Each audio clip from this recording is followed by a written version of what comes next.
اب دیکھیں، میں نے جیسے پہلے کہا کہ اگر آپ 4 سال کے دور میں دیکھیں تو ہم نے ٹیچر اور اسٹوڈنٹ کا رابطہ قائم کیا. میں خود جا کے کلاسز میں بیٹھتا تھا کہ انٹر ایکٹیو ایجوکیشن ہوگی اس وقت جب بچے کو سوال کرنے کی اجازت دی جائے گی. ایک بچہ امتحان جاتا ہے، اس کی کاپی اس کو دکھائی جائے گی، اس کی خامیاں اس کو بتائی جائیں گی، اس کی اچھائیاں اس کو بتائی جائیں گی. اساتذہ بہت اچھے ہیں، یقیناً میں یہ نہیں کہوں گا کہ سب کے سب اساتذہ، یقیناً ان میں کچھ پولیٹیکل لوگ ہیں جو کلاس لینا بھی پسند نہیں کرتے تھے. اللہ کا شکر ہے میں نے ان لوگوں کو جو کبھی سوچتے نہیں تھے کہ جی ہم اٹینڈنس رجسٹر پہ، آج وہ دعوے کرتے ہیں.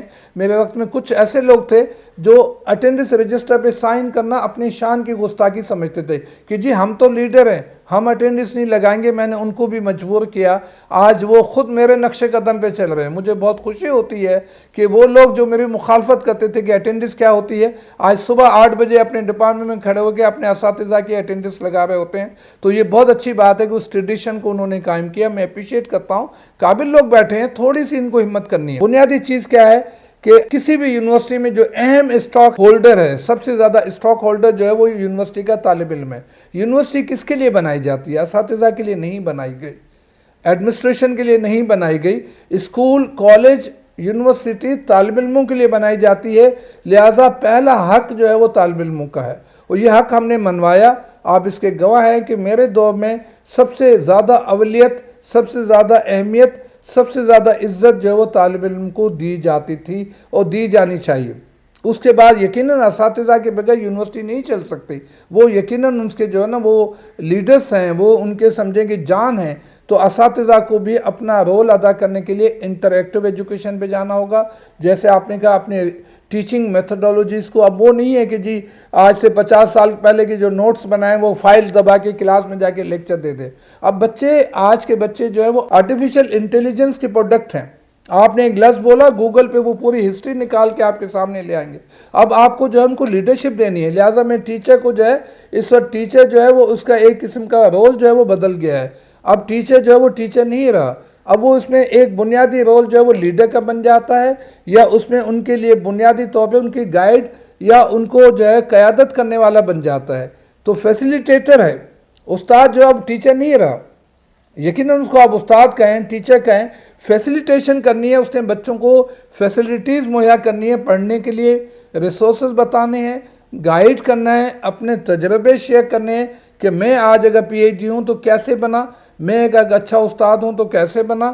تو یقیناً اساتذہ کو بچوں کے ساتھ نئی میتھڈولوجیز کے ساتھ، دنیا میں آپ جاپان کی مثال لے لیجئے، چائنا کی لیجئے، اپنے ملکوں میں آپ آس پاس کے ملک جو ہے سری لنکا کی بات کیجئے، ایون آپ انڈونیشیا، ملیشیا کی بات کیجئے، آپ مسلم دنیا کی بات کیجئے، تو یقیناً ان کی ٹیچنگ میتھڈولوجیز اب تبدیل ہو گئی ہیں. اب یہ وائٹ بورڈ اور بلیک بورڈ کا کانسیپٹ جو ہے وہ کم ہو گیا ہے. اب یہ راؤنڈ ٹیبل والی شکل وجود میں آ گئی ہے کہ کلاس جو ہے ون وے نہیں ہے کہ جی وہ بندے کا تماشا نہیں ہے کہ ایک بندہ کھڑا ہوا ہے اور ڈگڈگی بجا رہا ہے. نہیں، اب راؤنڈ ٹیبل والی شکل آ گئی ہے کلاس میں کہ ڈیبیٹ ہے، ڈسکشن ہے، کوسچن ہے، اور خاص طور پہ یونیورسٹی لیول پہ بچوں کو ایک آزاد ماحول دینا ہے جن میں وہ اپنے جو خیالات ہیں اس کا اظہار کر سکیں. اور لرننگ کے جو میتھڈز ہیں وہ بھی تبدیل ہو گئے. تو 17-18 2 سال میں نے کام کیا. اس کے بعد پولیٹیکل اٹیکس بھی شروع ہو گئے 19 سے. اتوا سے 20 میرا پورا جو ہے وہ کووڈ میں گیا، لیکن ہم نے ایک دن بھی یونیورسٹی بند نہیں کی. اس میں بھی ہم آن لائن کلاسز لیتے رہے.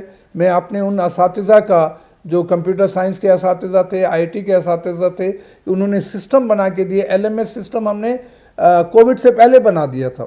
تو میں ان تمام اساتذہ کے انہوں نے ایک سسٹم بنا دیے تھے کہ ہم نے آن لائن کلاسز کووڈ میں اسٹارٹ کیا. آپ بھی اس کے گواہ ہیں. کوئی بچوں کو ہم نے نقصان نہیں پہنچایا. 25-25 ہزار بچے ہم ایک جگہ جمع کرتے تھے. آپ نے وہ سیف کا میلہ دیکھا ہوگا جو سندھ یونیورسٹی میں ہم نے ایک دفعہ لگایا. کیا زبردست میلہ لگا تھا. اسٹوڈنٹ کے اگر آپ دیکھیں تو ڈیلی 4-5 ایکٹیویٹیز ہوتی تھیں. اور میں سمجھتا ہوں یہ آپ سے بات کرنے کا مقصد ہی یہی ہے کہ بچوں کی رہنمائی یا آئندہ آنے والی نسل جو ہے، ہم نے غلطیاں کی ہوں گی، ہم میں خامیاں ہوں گی، ہم کوئی پرفیکٹ نہیں ہے. ہم سے یقیناً میں اوپنلی بات کرتا ہوں کہ ہم انسان ہیں، اور انسان خطاؤں کا پتلا ہے. کہیں نہ کہیں خطا بھی ہوئی ہوگی، غلطی بھی ہوئی ہوگی، لیکن اپنی غلطیوں سے سیکھنا ہے، آگے بڑھنا ہے. ہم یہاں کیسے پہنچے کہ میں نے جیسے آپ سے کہا کہ ایک پرائمری اسکول ٹیچر جو وہ وائس چانسلر، یہ ایک ایسی مثال ہے جس سے بچوں کو سیکھنا ہے، جس کے لیے میں 2 لفظ بولوں گا کہ محنت کرو، محنت کرو. تو یقیناً یہ محنت ہے اور جہد مسلسل ہے. کامیابی کے دو ہی راز ہیں، باقی یقیناً اگر گرتے ہیں تو شہ سواری گرتے ہیں، گرنے سے ڈرنا نہیں چاہیے، محنت کرتے رہو، محنت کرتے رہو، یہی میرا جو ہے نوجوانوں کو میسج بھی ہے اور آپ کی خود ہی ٹاک کے سننے والوں کو بھی۔